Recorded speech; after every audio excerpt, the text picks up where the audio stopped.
Hello guys, and welcome to the first of many unit guides for the Lord of the Rings Total War mod for Rome Remastered.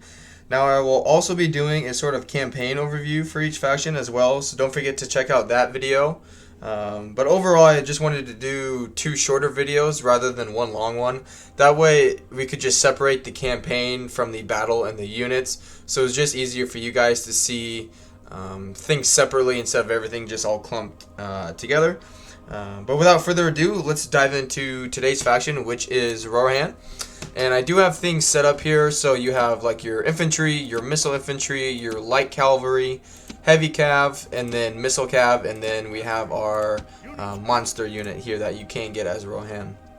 I don't have the generals in here just because all the general's bodyguard units are some form of infantry.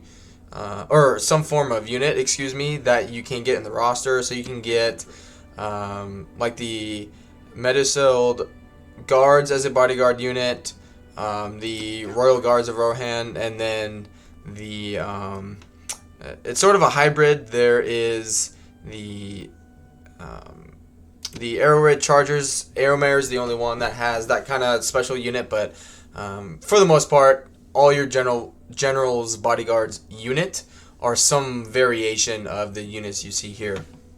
So let's just dive in. The first one is your peasant spearmen, I guess. Here they're called peasant militia.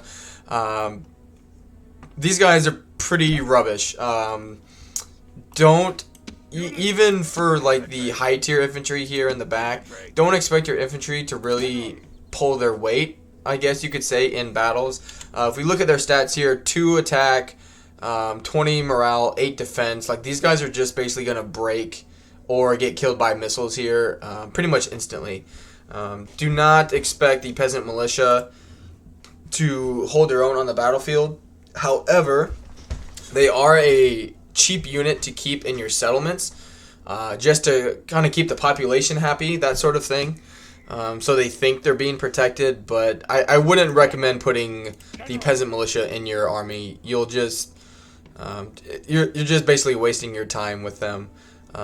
Moving on to the Rohan town defenders, these guys are a little better than the militia unit. If we look at their stats here, 3 attack, 1 more morale, a little more defense. These guys, again, do not expect them to be your damage dealers. Really, in my campaigns, I actually don't use any of the infantry, just because you're never gonna get kind of their you're not gonna get a very efficient infantry unit as Rohan. You can do it, but doing a balanced army is just not really the way to go, in my opinion. But I just wanted to showcase these just in case you wanted to use some infantry as Rohan.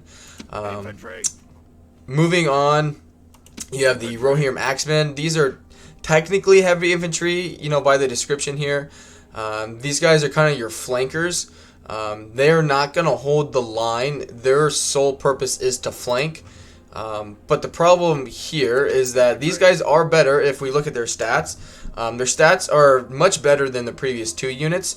The problem is, for them to be like flanking units, that's assuming you have units that can hold the line against the enemy for them to actually flank the enemy, which Rohan does not have. So unfortunately, these guys just aren't the greatest either, just because Rohan's faction and their units don't set themselves up to have flanking infantry. They're not terrible. They're a little more on the expensive side, but again, don't rely on these guys to really be pulling their weight. They just don't have the other units to kind of support them. Plus, the majority of what we need to talk about anyway is the cavalry, because it's Rohan. So again, don't put your faith in even the Axeman unit. Going on, we have the household guard. Basically, these guys are very strong. They have really high morale. They have 2 hit points, so they can essentially die twice before dying. Super high melee defense skill. A shield against, frontal attacks and missiles. Armor's okay. The only problem here is they have all those really good stats, but they only have 60 entities. So they're very expensive. I think they take at least 2 turns to recruit, if not 3. And by the time you can recruit these units, you can recruit better cavalry units. And so I have used them. They do much better in terms of combat. But again, that's not where Rohan really thrives. But you can get them. They will last much longer than the previous 3 units. But again, not something in my opinion that you should put your faith into. And that's the infantry units. You don't have many as Rohan, as you would kind of expect. You only have 4. Pretty much garbage, more garbage, kind of medium, and then good. They're good swordman units. All right, moving on to the missile infantry. These guys are actually better. Much better than you would expect. If we just kind of briefly look at these stats, you got 4 and maybe if I can move it here, 4 and 15. Morale is okay. The big thing is their missile attack. Even though their missile range is really bad, these type of missile infantry units that throw like javelins are really good against armor. So if you do want to recruit infantry as Rohan to have some form of a infantry line, I would recommend the Rohan Spearmen or the Warriors, which is just the sword variant. These guys, that initial javelin throw does do a good amount of damage, and it just kind of softens up the enemy a little bit for your cavalry damage dealers. Still don't expect them to last too long in melee. They're not built for that kind of thing, but their javelin attack does make them a little better, in my opinion, than just their basic infantry for Rohan. And then their only true missile unit in the game, the Rohirrim Archers, they're okay. Their range isn't the greatest. The missile attack, any missile unit really in the game is pretty good. They can hide in long grass, and it takes them a little bit to break, having high morale. But again, in order to use missile units, you need a front line to protect them. Because as Rohan, your cavalry is going to be out and about, not really sitting idly by protecting the archer unit. But I mean, if you pair a couple of the Rohirrim warriors or spearmen and then some archers in the settlements, it will deter some enemy factions from just straight up attacking your settlements, because they do better in sieges rather than the open field battle. Decent missile unit. Just they don't have the other support units they need to really perform that well. Again, unless it's in a siege, where they have some walls to protect them for a little bit. But all right, let's move on to in my opinion, the really fun and interesting part for Rohan, which is their cavalry units. Even though it says heavy cavalry here, where it says the arrowhead light lancers, heavy cavalry, this is light cavalry. Don't be mistaken for that. These are your running down routing units. Excuse me. They will take a good amount of damage on charges. Do not leave them in melee for very long. These are the units where you're going to constantly have to be cycle charging. If you look at their stats here, they only have 4 melee attack. Their defensive skill is pretty low with 5. The total defense is 14. They have a fairly low morale as well. They're a good initial cavalry unit just due to their high numbers, but do not leave them in melee. These guys will drastically lose health. Being on a horse, their hitbox is much larger than an infantry unit. So just with this unit, just remember to constantly be cycle charging. Especially early on in the campaign, use them to route things down. You'll have generals that can do the heavy hitting before you get some of your late tier units. And I mean, these guys are good as well. If some units are enemy units are tied up, these guys are good to come in and flank them. Just don't expect them to be your heavy hitters, because they definitely won't be. Moving on, the next unit, the Airward Lancers. It's just the Light Lancers here upgraded a little bit. They got a little more attack, a little more defense, a little more armor, a little more defensive skill. Just a little bit of everything, really. These guys are good. They will kind of in the early to middle parts of your campaign as a Rohan. This will be the bulk of your army.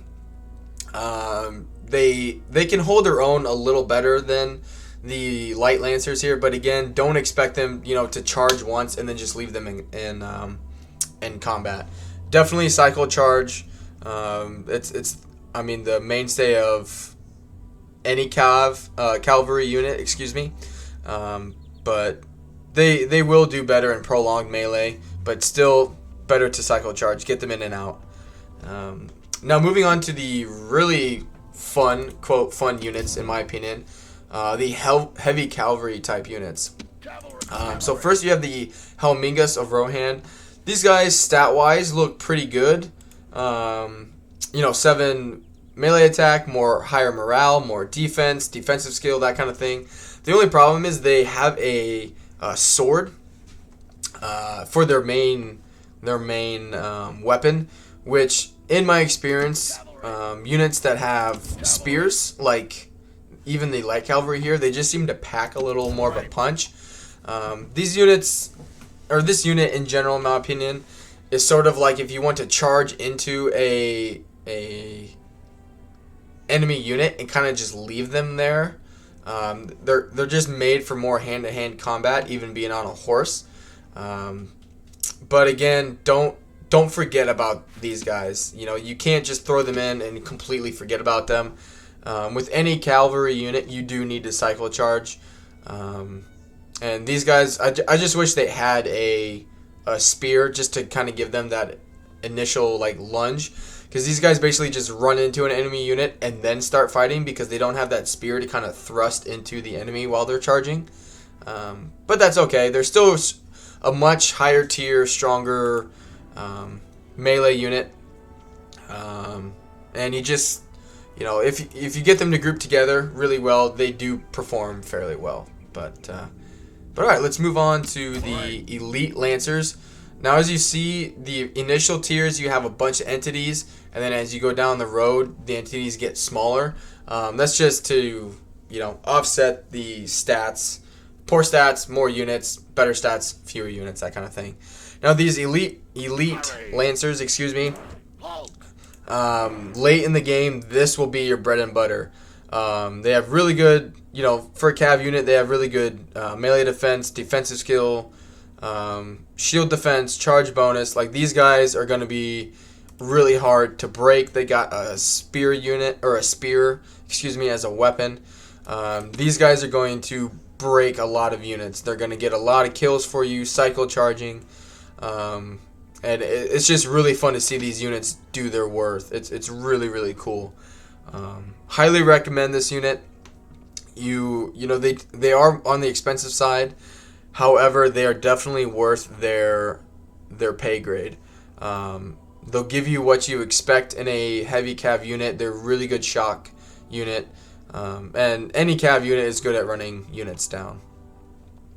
Lastly, for your melee bodyguard, this is kind of your general's bodyguard typically as well. They're the elite of the elite. They got super high morale, really good melee attack for a cavalry unit, high defense, high armor, defensive skill, high shield defense, charge bonus of 3. These guys, they're gonna get you probably a couple hundred kills per battle, easily. These guys, they can do it all. Even with their fewer numbers, these guys can do it. So highly recommend, in my opinion, these 3 units here later in the game, and I guess even this 4th unit of the Airwood Lancers will make up the bulk of your armies, in my opinion. You got your super heavy hitters in this group here, and then kind of your routing unit for enemy units in the Airwood Lancers. Really, really fun to see all the different combinations, excuse me, you can do on the battlefield with these units. Moving on to our second to last category, the missile cavalry. I'm kind of mixed about these. These are good units in their own way. The skirmishers here, or the Rohan horsemen, excuse me, it's your basic javelin skirmishers. I don't recommend getting these at any stage in the game, really, for a few reasons. One, their melee attack is awful, as well as their melee defense. Their missile attack for a javelin unit is okay. The problem is you have other javelin and missile type cavalry units that are just better than this unit. Plus, all the cavalry units for Rohan take 2 turns to recruit. So when you're taking 2 turns to recruit this unit, you could be getting, light lancers, or just the regular lancers, or even the chargers, or the scouts, or even horse archers. Which horse archers, excuse me, I think actually take 3 turns. They're just not worth it, in my opinion. You just have a better unit, which actually leads into the chargers here. These throw like axes. The thing you have to worry about them is if you go and tell this unit to throw their like axe missile attack into a unit and forget to like move them afterwards, they will automatically charge that unit that you tell them to attack. So say you're going up against Isengard and you want to soften up some spearmen or pikemen or whatever unit you want to attack. They go in and throw their missile unit, but you forget to move them, they're going to get destroyed. If we take a look here at their stats, their charge bonus is basically non-existent. They don't have high morale or melee attack or defense. Really, like, their sole purpose is to just kind of weaken the enemy initially before you go in and, shock cavalry and just knock them back with the main bulk of your forces. I don't put a bunch of these into your army, in my opinion. They're not worth like having 5 or 6 of them, especially because their ammo is so they don't have much ammo. They only have 1. So it's just not worth it to have a bunch of these. But early on, it's okay to have like 2 or 3 of these in your army, just in case you're going up some really strong bodyguard units or heavily armored units in general. They're good at softening up the enemy. Moving on to your like archer type cavalry units. The scouts, I don't really recommend the scouts either, just because the horse archer unit is just so much better in terms of the missile, like archer missile based cavalry. If you look at their stats, the horse archers are just better. They have almost twice the amount of range. They have twice the amount of ammo. They do have 1 less missile attack, but it makes up for it in the missile range and the ammo itself. They do take 3 turns to recruit, just like how I mentioned earlier.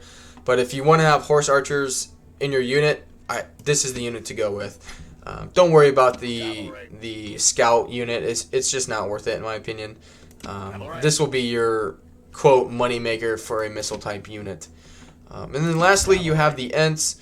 You don't get to just recruit these straight away. It does require having Fangorn and a few other things. I believe I actually haven't used Ents on the actual campaign map, but they are really strong, as you would expect. Really high melee attack. They're basically unbreakable. They'll fight to the death. They're just really, really, really good. They're expensive, as you would imagine. A lot of, even though they're not cavalry, cycle charging does help them a little bit. Being a larger entity, getting them stuck in prolonged combat, you're going to have, 1 unit fighting against probably a dozen standing around them. But assuming you are lucky enough to get one of these units in your campaign, for Rohan, they are really good. They're definitely fun to use, just to see the Ents, destroying a enemy unit.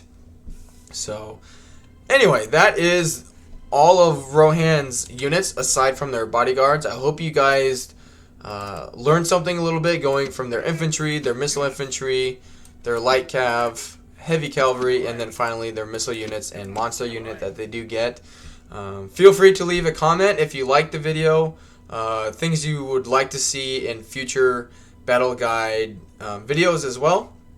And don't forget to leave a like and subscribe if you haven't already, and I will see you guys on the campaign guide of Rohan after this video. So yeah, thank you guys for the support, and I will see you guys again soon. Bye.